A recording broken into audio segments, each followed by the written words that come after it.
There's something universally comforting about a bowl of hot, savory liquid.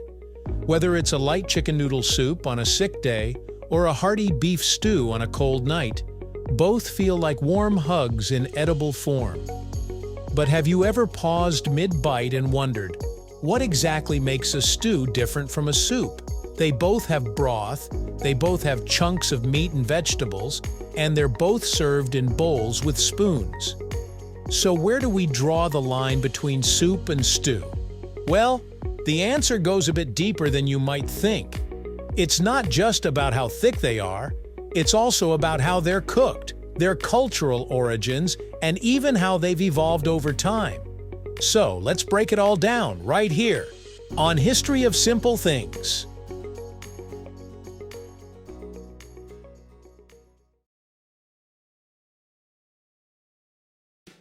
Let's start with the most obvious difference: consistency.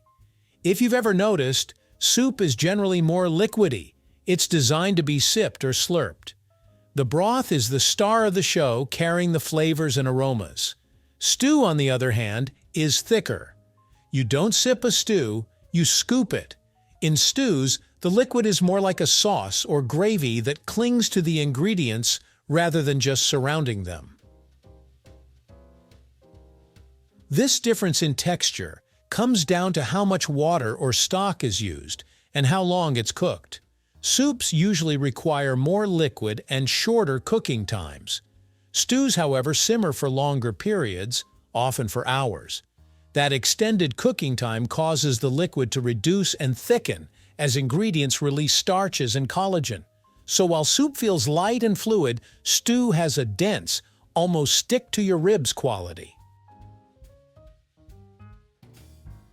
The way each one is cooked also separates them. Soup is often made by simmering ingredients like vegetables, meat, or grains in a flavorful liquid until everything blends together. The focus is on the broth itself. It's meant to be clear or lightly textured depending on the type of soup. Think of chicken noodle soup, miso soup, or tomato soup. These are all about the broth carrying subtle flavors. Stews, in contrast, are all about slow transformation. The process begins with browning the meat and vegetables to build deep, rich flavors before adding any liquid. Then comes the slow simmering, sometimes for hours, until everything breaks down into tender perfection. That's why stews like beef bourguignon or Irish stew have that deep, layered taste. The long cooking time allows flavors to meld and concentrate, creating something heartier than any soup could ever be. Another big clue lies in the ingredient-to-liquid ratio. In soup, the liquid dominates. The solid ingredients, noodles, vegetables, meat, are simply floating in the broth.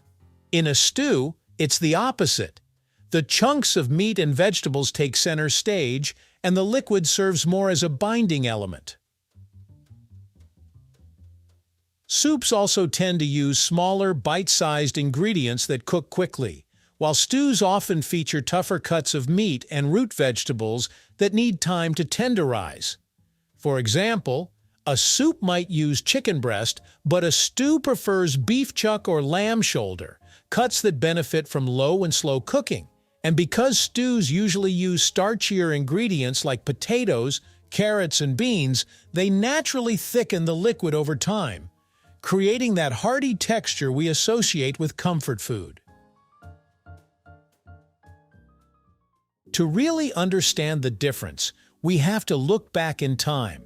Soup is one of humanity's oldest dishes. Its roots go back thousands of years, long before written history.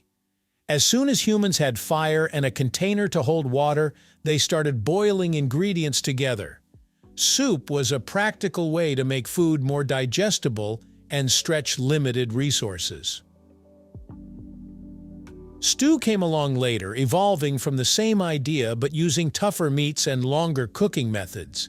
In fact, some of the oldest recorded stews date back to ancient civilizations like Mesopotamia and Rome. Stews became a staple in colder regions, because they could turn cheap cuts of meat and hearty vegetables into rich, filling meals that could feed a family for days.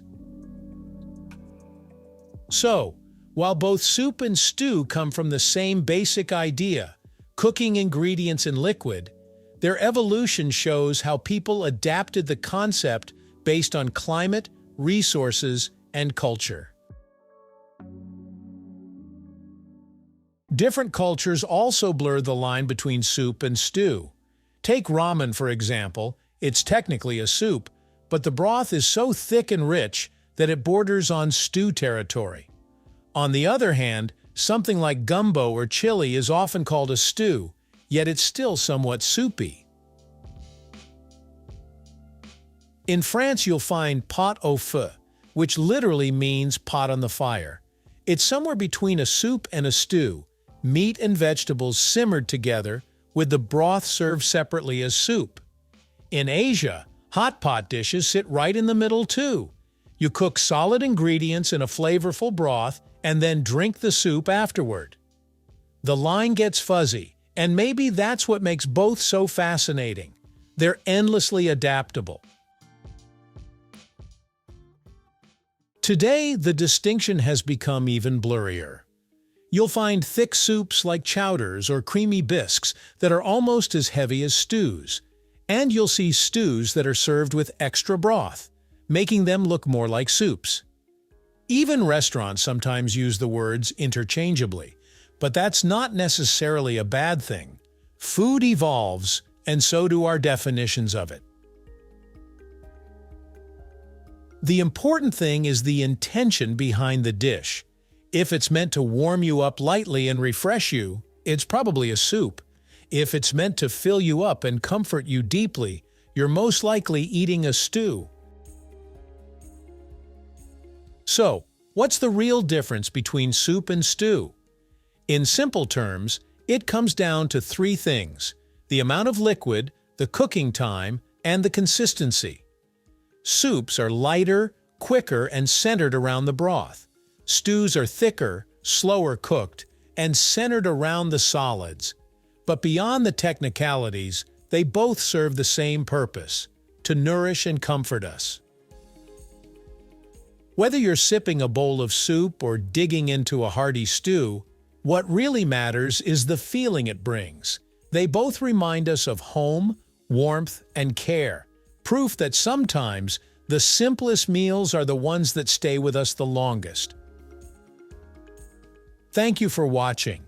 If you have suggestions for our next video, feel free to share them in the comments below. We'll be sure to give you an acknowledgement for your contribution. If you enjoyed this video, please check out our other bingeable channels. Thank you for joining us on this journey through the history of simple things. Don't forget to like, subscribe, and stay tuned for more stories woven through the smallest details.